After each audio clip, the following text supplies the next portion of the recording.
In there, dude.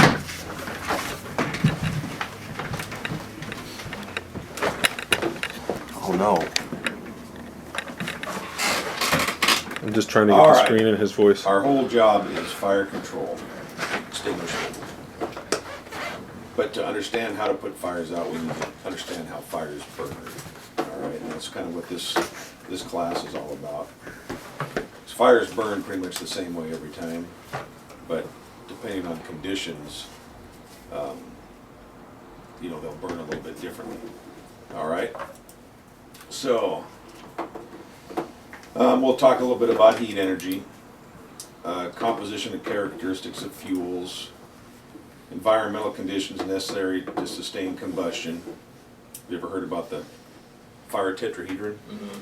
Okay. So anatomy of fire, it's basically combustion is a self-sustaining process of rapid oxidation of a fuel being reduced by an oxidizing agent, blah, blah, blah. This is what the book says fire is. And for many years we learned about the fire triangle: oxygen, fuel, and heat, and then we realized that there was also the fourth side of the tetrahedron. So we know that fire needs oxygen to burn, it needs fuel to burn, it needs heat, and then it needs that self-sustaining reaction that starts it burning and it keeps it burning. So again, we talked a little bit about the fire tetrahedron. Okay.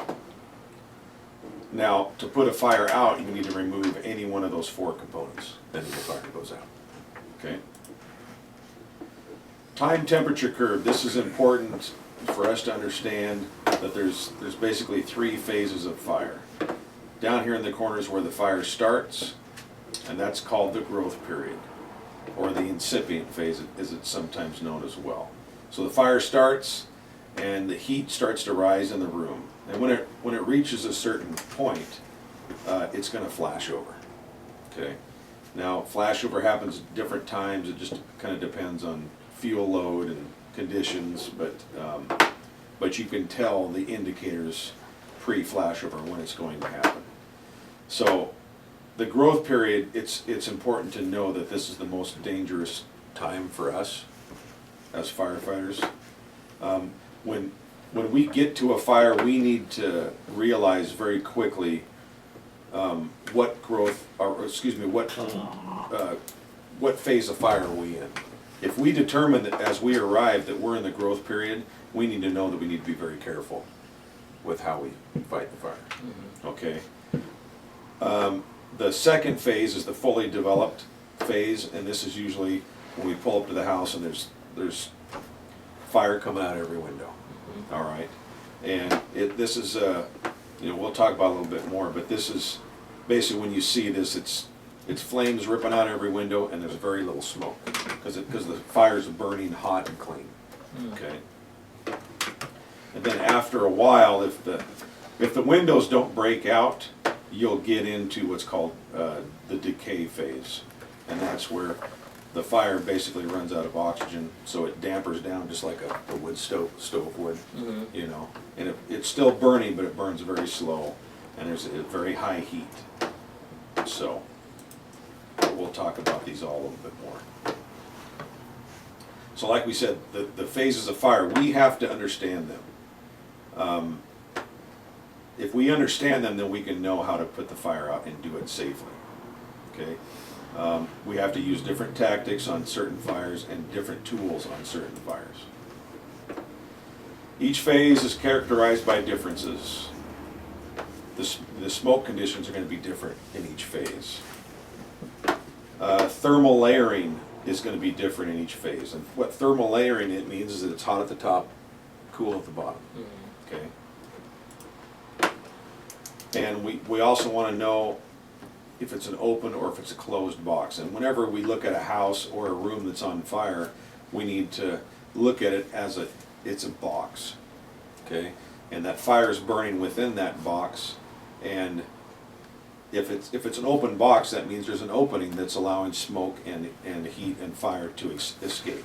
If it's a closed box, there's not an opening, and all that fire and smoke are inside, then we know that we have to make an opening to let the bad stuff out. All right, so we should never climb into a closed box without ventilation happening. That's basically the point I'm trying to make. So back to the phases here. First phase, you know, if you've been through an EMT class, you know that right now the air we're breathing, basically 21% oxygen. Okay. So in the first phase of fire, there is no reduction in oxygen in the room. The fire has plenty of oxygen to burn. The fire is producing water vapor, carbon dioxide, and basically numerous other gases, and it's being released into the room. Some heat is being generated. You know, obviously, you know, a fire starts in the far corner over there. We're 20 feet away. We're not going to be able to feel that heat until the fire gets bigger. The fire may be producing a flame temperature well above 1,000 degrees, yet the temperature in the room does not reflect that. Okay, like I said, this is the most important phase to understand. And it's so many things happen in the incipient phase, and they happen very quickly, and that's why you have to understand what's going on. Okay, this is just this video is a recreation of the station fire, where basically it's a nightclub that a band was playing in, and this back wall is covered by foam rubber or foam insulation, sound deadening material, and they were doing a fireworks show on the stage, and it caught this foam on fire. And basically this video, it shows kind of the growth of fire very well, but obviously we can't watch it, it's not working. Okay, so basically, you know, when the fire starts in the incipient phase, you know, the room's clear, there's no smoke, all right? But you can see from the time of ignition in that last picture, 49 seconds has gone by. Look how much, you know, fire and smoke has taken off in this room. And also, you can see that the floor is starting to smoke, so that there's, you know, there's radiated heat coming down. Hey, boss, are you available for a phone call? Who is it? I don't know. May I ask who's calling?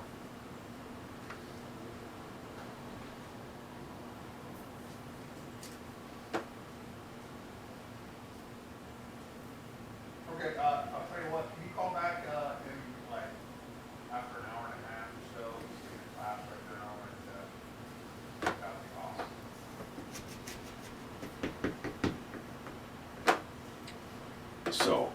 So anyway, we got a buildup of heat at the ceiling. The smoke is going up to the ceiling, and then it's banking out and rolling out from where the fire started. And that's called mushrooming. When fire and smoke and heat hit the ceiling and then they go out, that's called mushrooming. And mushrooming is what causes fire spread throughout a structure. And so our main focus as firefighters is to stop mushrooming, and we usually do that by ventilation. Okay? So 49 seconds, we saw quite a change in the room. Okay? We'll go to the... So 49 seconds, and now we're at 105, and you can see that the smoke is starting to lower even more. And now we start having a phenomenon occur that's called thermal re-radiation. And what that means is it's hot at the ceiling, but that's radiating heat down to the floor. And as the floor heats up, then it re-radiates heat back up into the ceiling. Okay?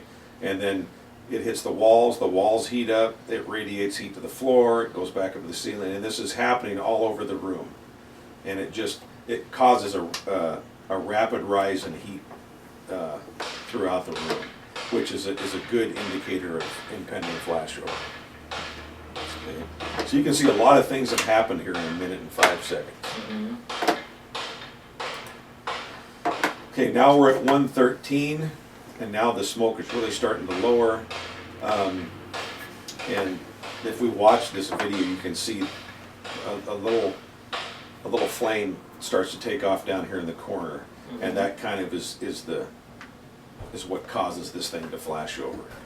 I mean, all this smoke is as flammable as gasoline, but it's just kind of waiting for the right mixture before it lights off. And once it lights off, then the whole room becomes involved in fire, and if you're in it, you're in trouble.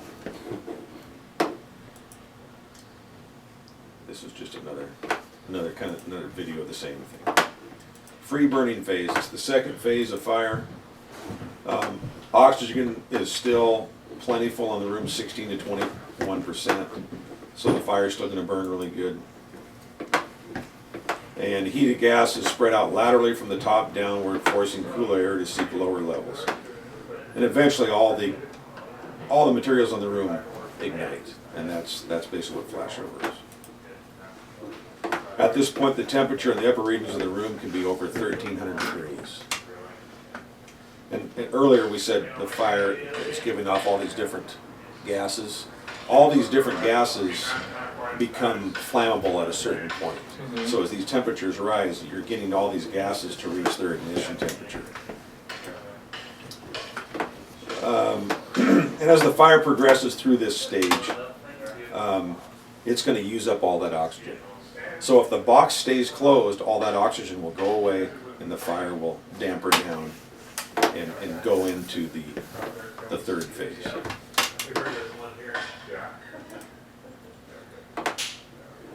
I mean, this is kind of a good picture. You know, they've got fire from floor to ceiling, and there's kind of a lack of smoke. I mean, there's still smoke there, but it's not extremely heavy. Third phase, it's the decay stage. Oxygen has dropped below 16%, so it's not burning. The room is no longer thermally balanced. Instead of being hot at the top and cool at the bottom, now it's hot at the top and hot at the bottom, so there's no thermal balance. It's very explosive because all it needs to take off is oxygen. So if you open up a window or open up a door and introduce oxygen into the closed box, it will react. Temperatures can be over 2,000 degrees in that closed box. Box is intact and it must be opened carefully, and we usually do that by vertically ventilating. This is kind of a good indicator, this picture of a closed box that's in that decay phase, because you don't see any active fire, but there's a lot of heavy brownish smoke, and all it needs is somebody to open up the box, and that's kind of what this video shows. A guy on the side here opens up a window and all this smoke ignites on these guys on the porch. Same thing here. This is a video that basically, this is a chimney. Oxygen gets into wherever the fire is burning and it reacts explosively. There's an explosion. It blows this chimney right off the side of this building. Whoa. Look past. Yeah. Okay. That Here's was another fire. Good history picture quiz. you know, there's no visible fire in this video, but there's lots of dirty brown smoke. It's kind of a good. Yes, that video too. Yeah. So smoke and fire, it tells us a story from the windshield of the rig. So as we pull up to a fire, we want to see what's the smoke telling us. Is it light smoke, moderate smoke, or heavy? And we should describe smoke in those three ways. Light, moderate, heavy. I mean, light smoke, it's very lazy, you can see through it, not very much of it. Moderate smoke, we're getting to the point now where there's a lot more of it. We're starting to have problems seeing through it, and you can see that this starts to change color. Light smoke, it's usually a lighter color of smoke. Now we're starting to turn brown or black. And then heavy smoke, you can't see through it. It's under pressure, it's being pushed out of the building, and it can be very black or a heavy brown. So, again, the color, is it dark or light? Dark is bad. Velocity, is it lazy? Does it have speed to it? Does it have pressure behind it? And dense, can you see through it or not? Volume, a lot versus minimal. Fire also tells us a story. You know, is it visible or hidden? Heavy fire or light? 42, medic, 42, fire, 3. Reading smoke is one of the greatest arts that, as firefighters, we need to have. You know, you need to be able to pull up in front of a house and see the smoke and say, okay, this is the phase of fire that we're in. Because the smoke will tell you right away. Engine, 42, medic, 42, priority, 3. 6 So if we are able to read smoke, it will tell us the phase of fire, location of the fire, intensity of the fire, viable victims, flashover potential, and the overall danger to us as we arrive on the scene. That's just the quick snapshot of that front of that building tells us, you know, all the answer to all of these questions. Smoke is the cause of fire spread, and we must make it do what we want it to do to keep it from spreading throughout the building. And smoke kills. That's what the vast majority of firefighters die because they get into a situation where the smoke basically ignites and kills them. We'll crawl into this, but we won't crawl into open fire. But we have to understand that smoke is the same as fire. So when you look at this picture, which fire is worse? Northwest 38th Avenue. One on the left? One right. Why? Because it's thick, heavy smoke, Okay. so it might not be vented properly. Okay. Priority 3, 6%. This is the worst fire. Okay. Someone's fully developed. This one's in the free burning phase. We wouldn't crawl into this. Okay. And also, we'll talk a little bit about reading windows, but when you look at the windows on the house, the windows are totally clear. This fire is only in the garage, and this box is open. The garage door is open, so this fire is actually fairly easy to put out. It's already vented, it's in the free burning phase, where this fire, this is a closed box. There is a little opening, but it's not enough to vent the fire. And we see a lot more smoke. And some of these windows upstairs, these windows downstairs are all showing smoke. So this is a box that we have to open before we crawl into it. This box is already open, easy to put out. This box needs to be opened, and so we have to either place guys on the roof or we have to use a fan, whatever. Okay, so this one's more dangerous. How about this one? One on the right. Exactly, same thing, one on the right. See how this box is open? It's free burning fire. Notice the lack of smoke because it's burning hot and clean. This is a better fire for us, easier for us to put out. Again, you look at the windows on the house, they're fairly clear. This one here, this box is not open enough. This is flammable smoke, and you know, this is just more dangerous for us. It looks like they opened the front door and it flashed on them. Yeah. Because there's a guy like on his back rolling around. Yeah. How about these here? Probably the one on the left. Because all you have is smoke coming out of the bird boxes. Is that what they're called? Bird blocks. Bird blocks. This is from the windshield. This is a much dicier fire than this one is. This one I already know where it's at. I know what I need to do. The box is open. There's very little smoke coming off this fire. It's in the free burning phase. This one's incipient. This is the one that's going to kill us. This one's, you know, less likely.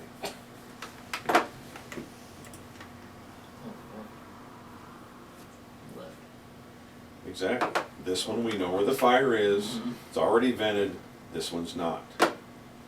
We have to walk around this house, read windows to find it. And then once we find it, then we have to figure out how we're going to vent it. So the box, you know, this is an open box. Is the fire contained? No, it's out now. Does it need to be ventilated? This one doesn't, because it's already vented itself. So, you know, we talked the other day about nozzle attacks, direct or indirect attack here. You probably do a direct attack. Direct attack. On an open box, we do direct attacks. Because an indirect attack is we're trying to turn water into steam, and we do that in a closed box. This is an open box, so we would not use an indirect attack here. Large volume of smoke or fire. That's what you ask yourself, and there's a very large volume of fire here. Okay. Once again, you see there's not much smoke coming off this fire because it's burning clean. All right, burning clean. This should be a very easy fire to put out. Now this box is closed. I mean, it's a totally different situation than that fire, the picture we just saw. Now we need to open this box to make it look like that last picture. Okay, that's our whole goal, is we want to see lots of fire, we don't want to see any smoke. Is the fire contained? Yes, it is. It's not out yet. Does it need to be ventilated? Yes, this one does. Direct or indirect attack here? Indirect.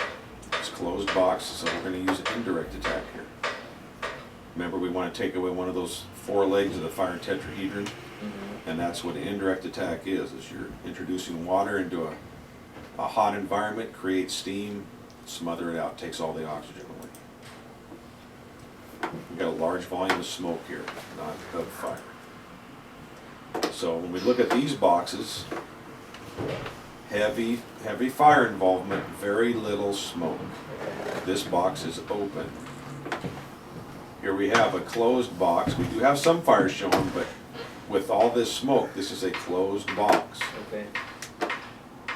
You know, we wouldn't crawl into this because we know it's too hot to crawl into, but we do have guys that would crawl into this. And they have to understand that that's the same as that. Okay. Okay, room and contents versus a structure fire, what is the difference? Okay, aren't they the same? Don't we fight them the same way? Why do we have to treat them differently? Basically, a room and contents fire is exactly as it is described. So it's a room within a bigger structure that is involved in fire. That fire has not got out of that room and hasn't spread throughout the rest of the building. It is just in the room that it started in. Single room involved in a compartmentalized structure, within a compartmentalized structure. The structure and its components have not been compromised. That means the sheetrock's doing its job. Okay? No wood is burning yet. It's just basically the contents of the room. This is a video that kind of shows a room and contents fire. You know, at some point in the video, you've got smoke and fire coming out of here, but all these other windows stay clear. All right. Structure fire. This is a fire that's moved beyond the room of origin. So it's going to involve multiple rooms. Structural components begin to burn. And mushrooming is going throughout the entire structure, causing fire spread. Okay, that's the difference. One is confined, the other one is not. Fire manipulation. What do I want the smoke and the fire to do? That's the question that we have to ask ourselves. Okay. If we let the fire and smoke dictate what it wants to do, then we are in danger. Okay. Now, if we choose to make the fire and smoke go somewhere, then our tactics need to support that. If we use positive pressure ventilation with a fan, then we have to pick, I'm going to make the fire and smoke go out this window, and I'm going to push clean air in from this door. So, you know, it's very, you know, it's regimented. This is what we're going to do. On a room of contents fire, there's one entrance and one exit. Okay? That's when we use a fan. All right? This is what our job is all about, understanding the science of smoke and fire and using that knowledge to manipulate the two into doing what we want them to do. That's what we have to know how to do, is make fire and smoke do what we want it to do. Once again, don't let the smoke and fire dictate where it will go. Stop mushrooming. Again, it's the cause of fire spread. So when we ventilate, that's what we're doing, is stopping mushrooming. Okay? This video here, it basically shows these guys, they have a hose line at the front door, but it does not have water to it yet. And this is Exit 8. it's actually a basement fire, and they break out this window, and it invites the fire and smoke to come to this window. And I don't think that they wanted it to come here, but, you know, every time you make a hole in the building, that's your vent hole. So you invite the fire and smoke to come there. We want the fire to go away from us, or away from victims, and away from the rest of the structure. Make a hole and fire will go there. Guaranteed, automatic. Remember, it's a science. We have to understand that if we do something, then the fire and smoke are gonna react. So if you don't want the fire to come to you, then don't make a hole and then stand in it, okay? So don't keep the front door open, don't make a big hole in the front glass window, because then the fire's gonna go here. And these guys are in the house with an uncharged hose line when that happens. And then they come tumbling out of the room and they wonder why that happened to them. So basically, what tactics will I use? Will I use positive pressure vent, or will I vertical vent, horizontal vent, direct attack, indirect attack, interior, exterior? These are all questions that we have to ask. And that's that quick snapshot from the windshield will give us these answers. Okay? And then you make a choice and you go with it, and then you got to live with that choice, because there's no going back. Okay? Okay, ventilation. Horizontal ventilation is basically you're venting at the same level that the fire's at. And we do use horizontal ventilation because either number one, PPV won't work, and vertical ventilation won't work. This is kind of our third choice, is horizontal. It's basically it's natural ventilation. Like I said, vertical and PPV are not an option. So if it needs to be vented, then you vent it. You know, is it a poor choice to let a fire light up? No, it's not. If we open up all the windows and the fire turns from this heavy black smoke into just fire, then that's a good thing for us.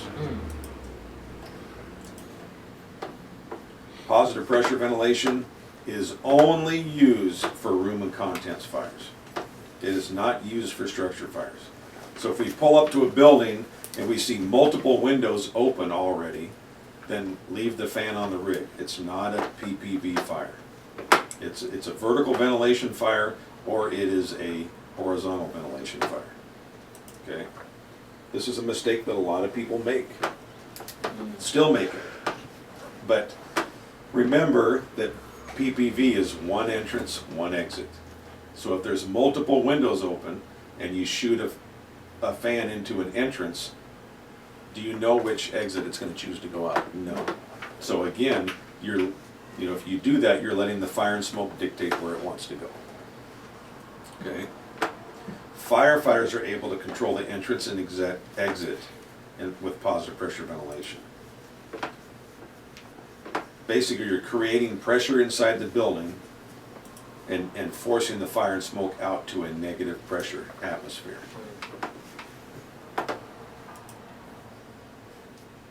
Just like we just said, it is not used for fires where the structures have multiple openings. It's just these videos are just some examples. And we'll try to, in the class, we'll try to look for some of these. Vertical ventilation, this is basically, it's getting up on the roof, cutting a hole, and making the fire and smoke go out that hole. Okay. It is performed by opening basically the roof of the structure. performed on structure fires that involve multiple areas of the building. We're trying to stop mushrooming, okay? So, whatever ventilation we choose, when we vent a building, we have to do it in coordination with an engine company with a hose line. If you vent a building and there's no hose line pulled yet or charged, then you're just gonna accelerate fire growth. And if you're not ready for it, then it's gonna burn the building down. And so the truck company has to talk to the engine company about what choice of ventilation they've used, and then they have to wait till the engine's ready before they do it. And then when they vent, the engine company is there with a charged hose line ready to go. Okay? Coordinated fire attack is a systematic approach to fighting a fire within a building. They work together. When fire attack and ventilation are done independently of each other, that's when we have problems. Okay? If we're at a fire and we hear on the radio that somebody's attacking the fire and ventilation hasn't been done yet, it should be a red flag to all of us on the scene. It's my motorcycle.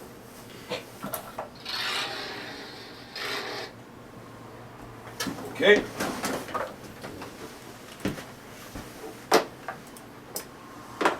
Okay, this is our goal, is to locate the fire and confine it.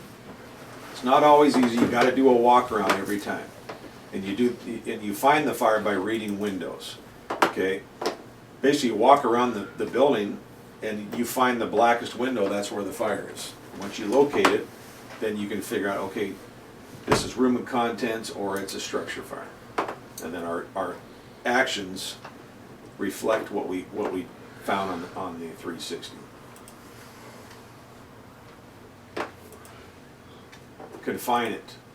Don't make openings in the building, okay, until you're ready to.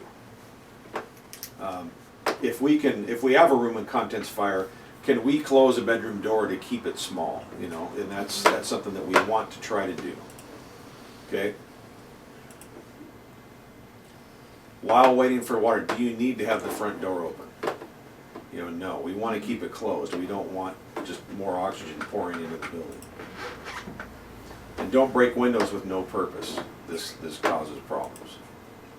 So as long as the fire isn't vented, it'll stay in the decay stage for a long enough time? Like how long? Unless that window pops open, It'll stay that way.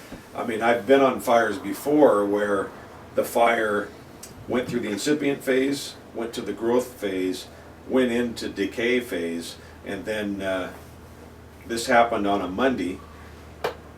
Somebody comes home from vacation on a Wednesday. Whoa. And they open up the front door of their house and there's smoke inside. Oh, wow. And so we get called there and we open up the front door, there's smoke, but the smoke is cold. And when we go inside the house, all of the furnishings, everything were gone, burned to a crisp. An apartment, wasn't it? Huh? We had an apartment like that too. We had an apartment like that, and yeah, over by the mall.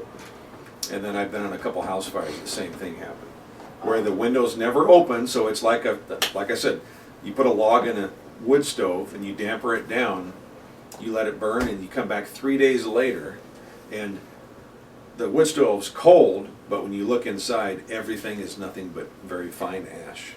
Because it gets up, like I said, to that 2,000 degree temperature, stays there until everything's consumed. Once it's consumed, there's no fuel anymore. So we've taken one leg away from the fire tetrahedron. So the fire goes out, and then it just slowly cools over time.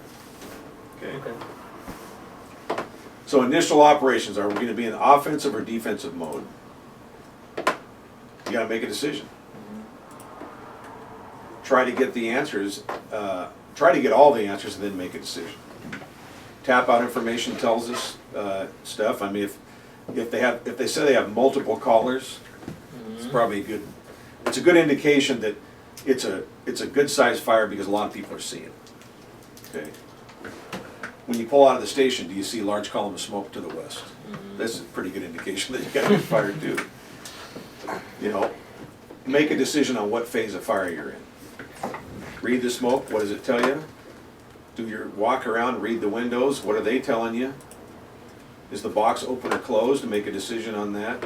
Is it a room of contents fire, structure fire, attic fire, basement fire? You know, how am I gonna ventilate it? How am I gonna confine it? I need to coordinate the attack, and the answers to all of these questions will give you you're either in the offensive mode, defensive mode, or transition. Now, these are all answers that you need in about less than 60 seconds. You got to figure it out. Okay. All fires go out. Okay. Some burn all the way to the ground though. Right. And then good shifts, like A shift, put them out. Okay. B shift.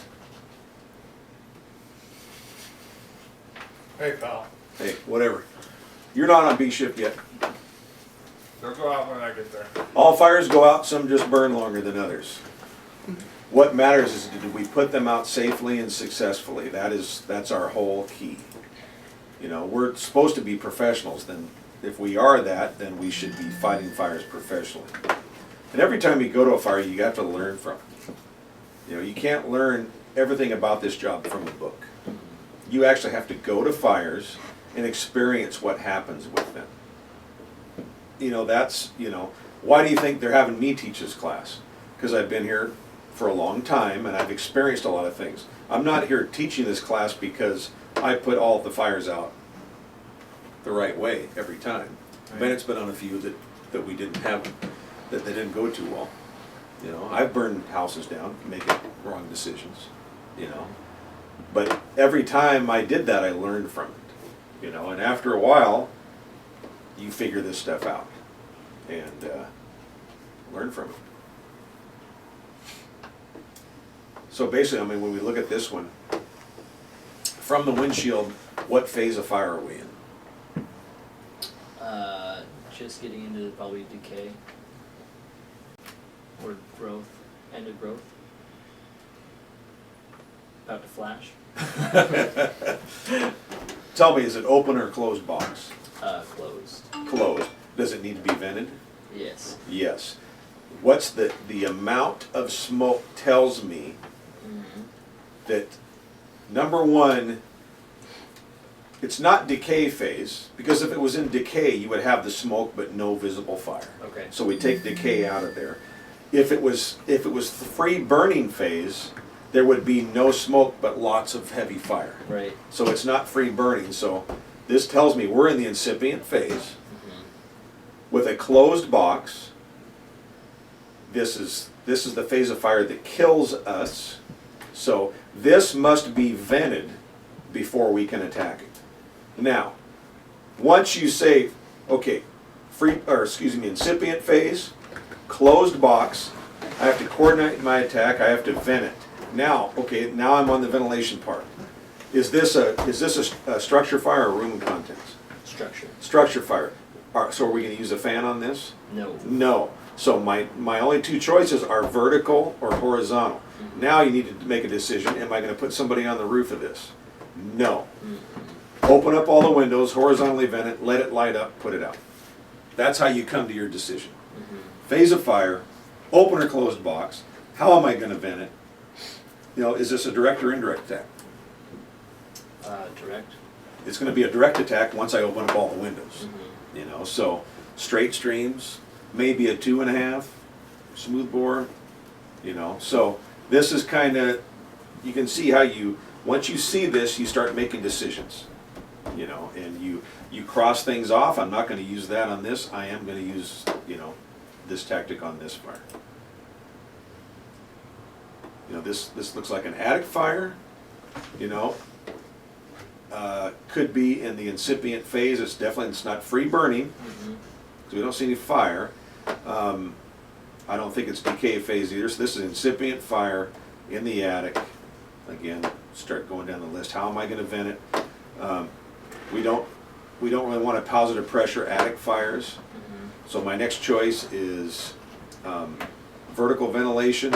And if this is a closed box, especially in an attic fire, our first choice is to fight them from underneath. So if it's a closed box and I want to use an indirect attack on an attic fire, then it's best to leave them closed. Okay. So I can stand in an atmosphere that's fairly safe, smoke-free, make a small hole, stick my nozzle up there in a wide fog, and introduce water into the attic.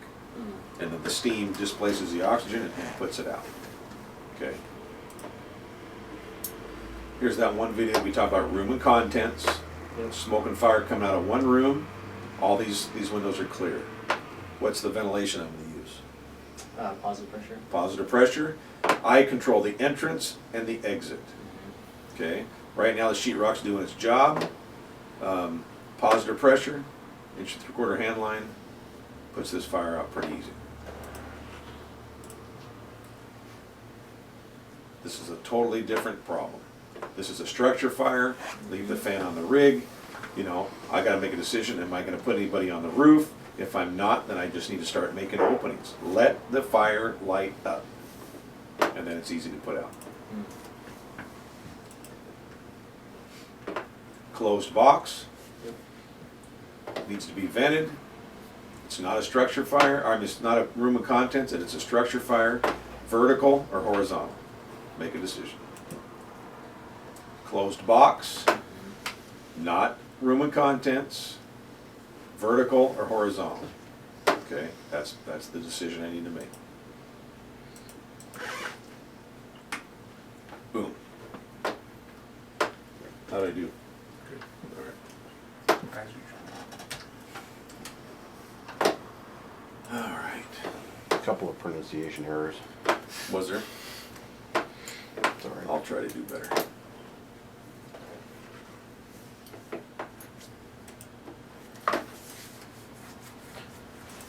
Nothing you said.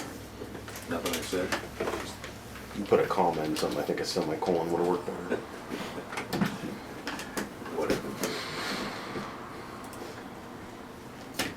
Speaking of semis in your colon.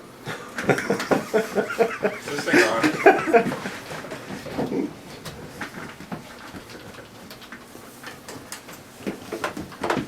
All right. Oh, I know what fire he's gonna bring up.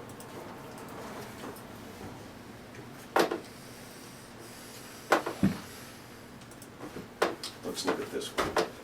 Ooh. Now, which phase of fire? Free burning. Free burning. Is the box open or closed? Looks open.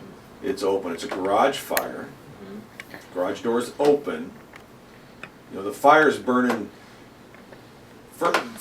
pretty hot, pretty clean, but we still have a lot of smoke production. You know, so we would say that this fire is vented, but it's not adequately vented because it's still producing a lot of smoke. Oh, okay. Now, one thing throughout this whole fire is when you start looking at the windows of this house, the windows are actually pretty clear. So this fire is, right now it's confined to the garage. It looks really bad, but right now the other parts of the house are not involved. It's definitely getting into the attic, so it's gonna involve the other parts of the house.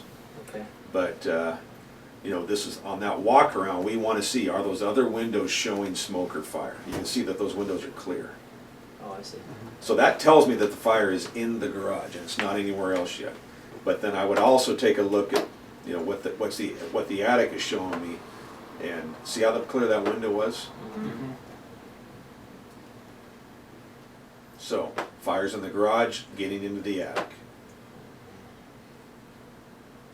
So 2.5 straight string direct attack right in here, and then we got to start pulling sealing and start getting water up into that closed box in the attic. Create steam, smother it out. Okay, this fire looks really bad, but it's one of those fires that can go out very quickly, and then actually you need to check the rest of the house and try to keep it from getting in there. Okay. Let's see here.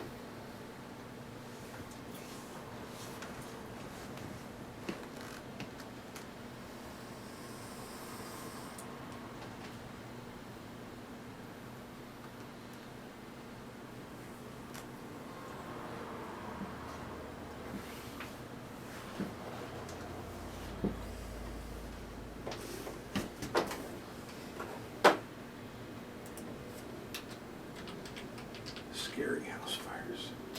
Let's see what happens when we put that in. Here we go. This is the one I wanted to show you. This is the one where they have the uncharged hose line. Okay. Now, number one, they have the front door open, so they're inviting that. Right now, that's their vent hole. Okay.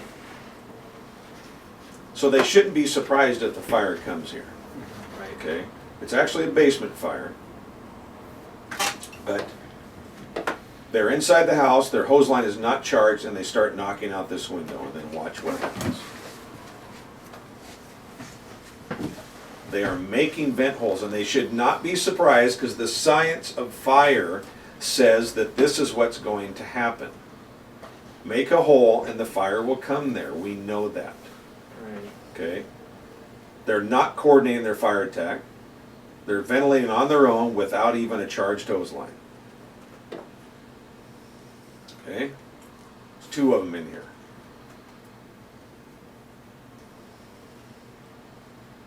Now, they're getting out in a hurry because they don't have any water in their hose line.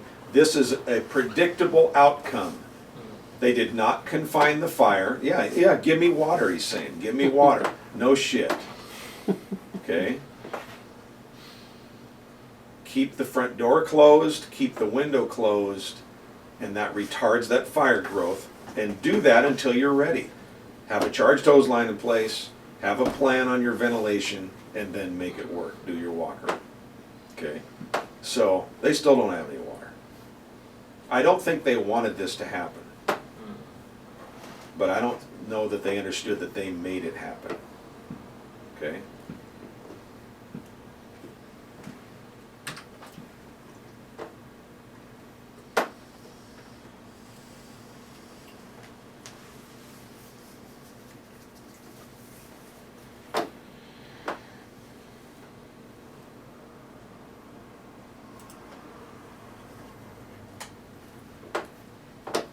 Let's see what this one is here.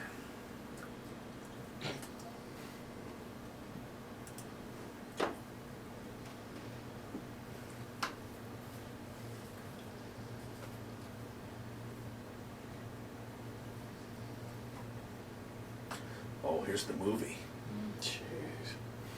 It's the devil. The devil's in their shell. The devil. Don't let him out. Feel that door. It's exactly what it looks like. Every B ship fire's like that. See, he's penciling. Remember I talked to you about penciling? Mm-hmm. See, he's applying water, not turning it on and leaving it on, but he was penciling, and that fire slowly backs down to its source. Is this the one that was in like Brazil or something? Yeah, this one flashes over. This one's crazy. But we have a closed box here, Mm-hmm. and things are getting a little hot for him. That box needs to be opened, or it will open itself like that.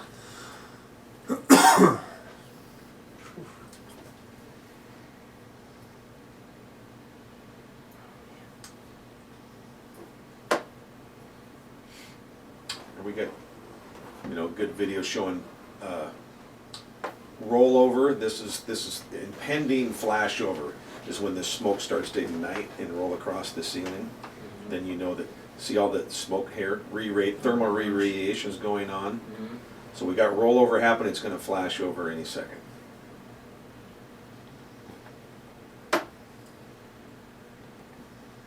So there it flashes over. These guys are opening a box, and something comes out.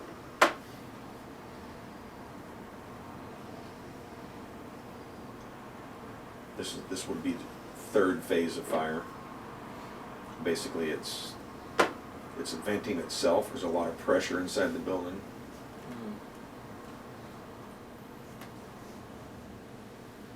So sometimes fire creates so much pressure they actually just end up venting themselves.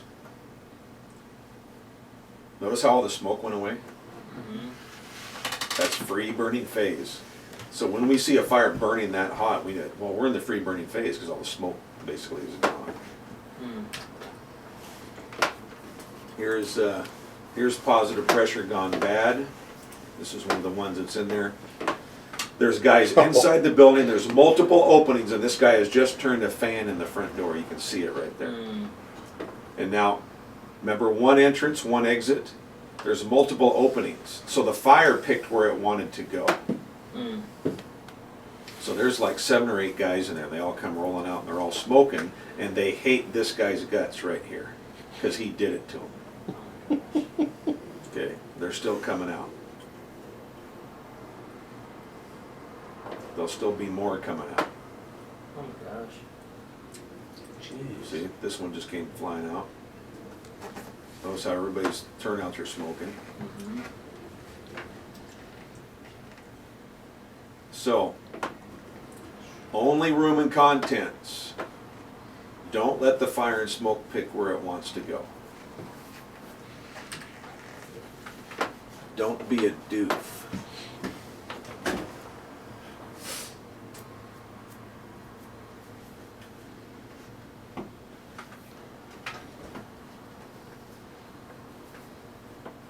Here's the one where the chimney gets blown off the side of the building. So we got a confined fire someplace, and they just found it. Holy moly. So that was in decay phase, and either they made an opening or the fire made its own opening, and then that oxygen started, atmosphere got some oxygen, and fire reacted.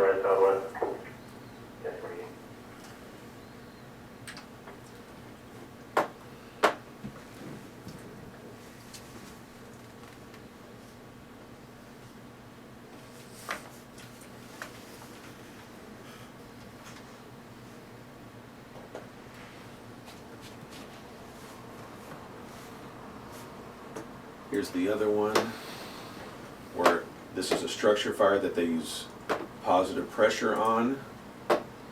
There's multiple openings in this building. This is a structure fire, it's not room and contents. The first problem is that there's no ventilation that has been done in this building, and you have multiple guys go inside to a working structure fire with no ventilation. That's our first red flag. The second red flag is that after the guys are inside, then some guy comes up and puts a fan in the front door. You never turn a fan into a building that has people inside of it, because you don't know what the reaction is going to be.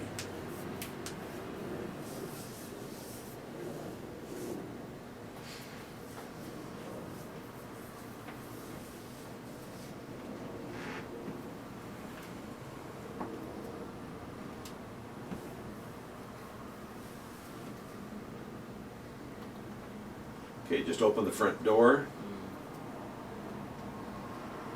So where's their vent hole right now? Front door. Front door. There's other open windows in the back, but you can see that now that they've opened this, the fire is now Smoke's coming kind of out. redirecting and coming to where they are.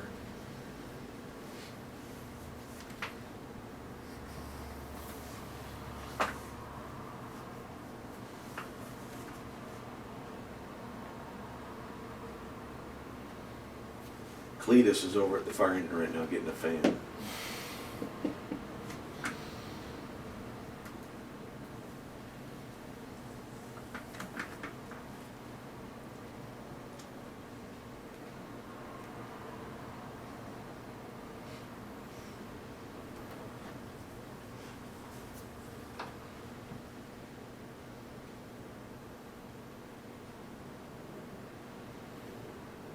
Sounds like Portland just had a rescue. Oh yeah? Alright, here he comes with the fan. Watch how the reaction of the fire is instantaneous. It's not on yet, he'll turn it on here in a sec. But watch, as soon as he pulls that rope.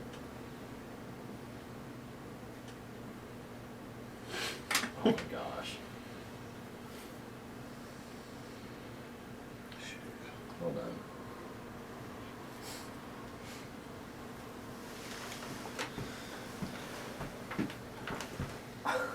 Supposed to be his buddies in there. Yeah.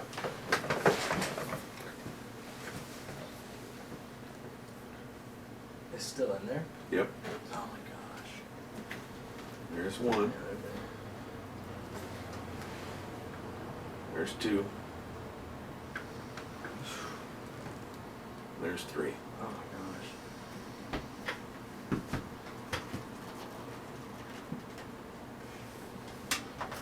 Don't use fans on structure fires. Jeez.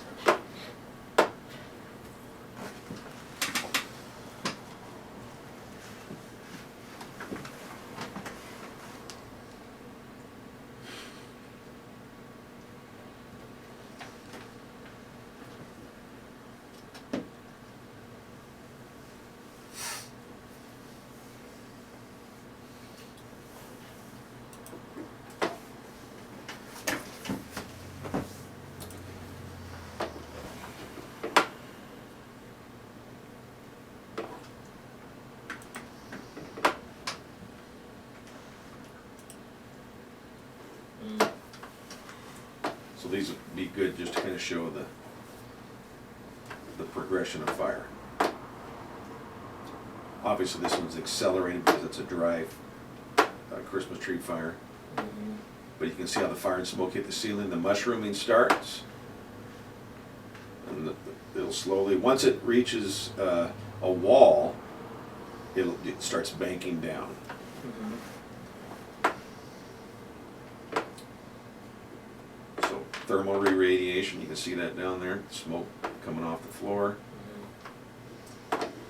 Got rollover happening up here. And so the smoke drops further. And so rollover turns into flashover. Jeez. 47 seconds.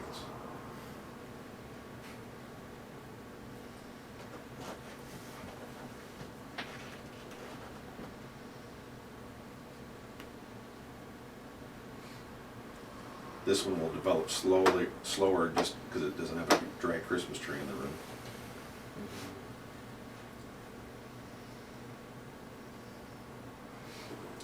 Okay, again, so the room's thermally balanced. The heat at the top will slowly increase while down at the bottom you can feel no change. Mm.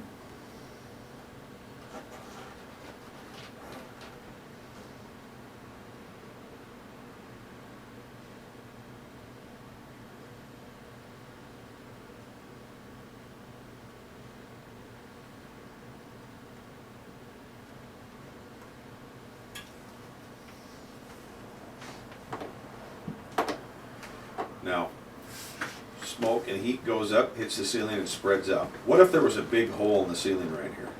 They would just vent right through it? Yeah, would there be any mushrooming in the room? Mhm. No. That's why you vertically vent. But right now it's a closed box, so it hits the ceiling and then it mushrooms out. It's gonna start causing fire spread.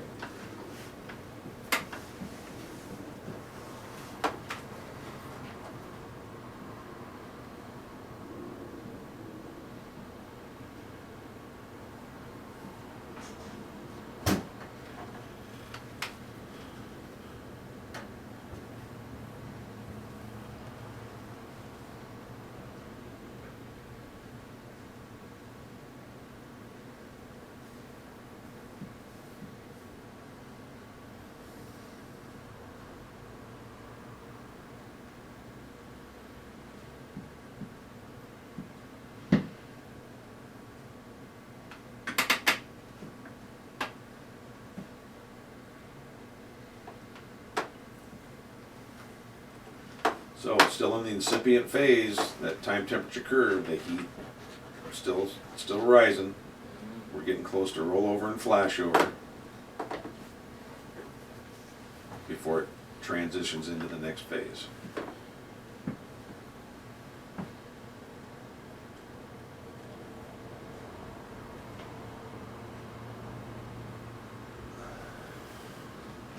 You see smoke coming off here, that's thermal re-radiation.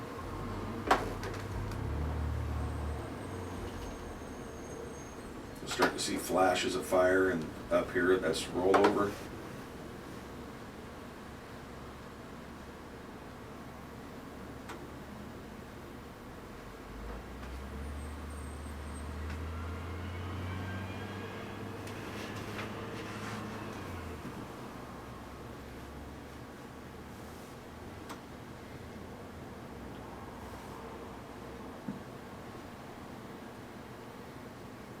See all these things start to catch on fire.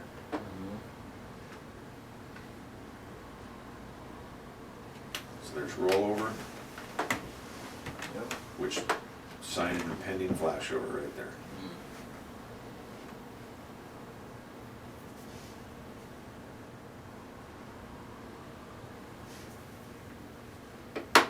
Floor to ceiling.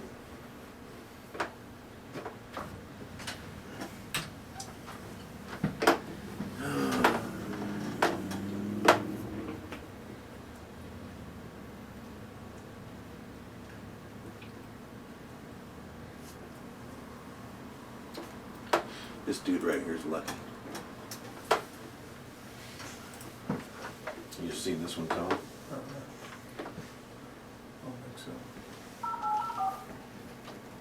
Exit 3, priority 2, Oh. diabetic. 44 That's such a different one than I thought. You'll see a guy comes running out. Yeah, I have seen this one. Exit 3, priority 2, diabetic. Not operating. Whoops. Hate it when that happens. 43 Lamondon Street. Unit B, map Hmm. page I 21. can't the rest of that floor. stuff. Yeah. Timeout I think I'm gonna wait till the fire 10:37. department gets here. Really, nice gonna go back in. There are a few more things in there. Yeah. Gotta light on fire.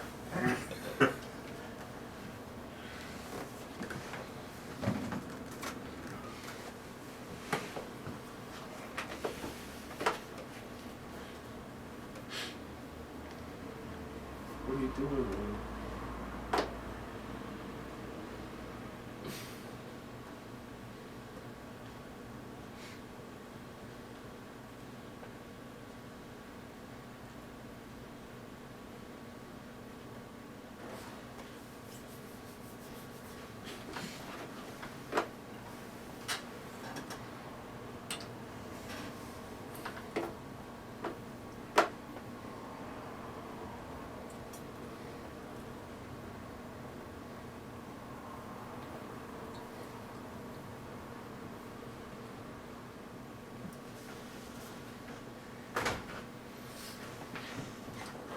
That all I got, Frank?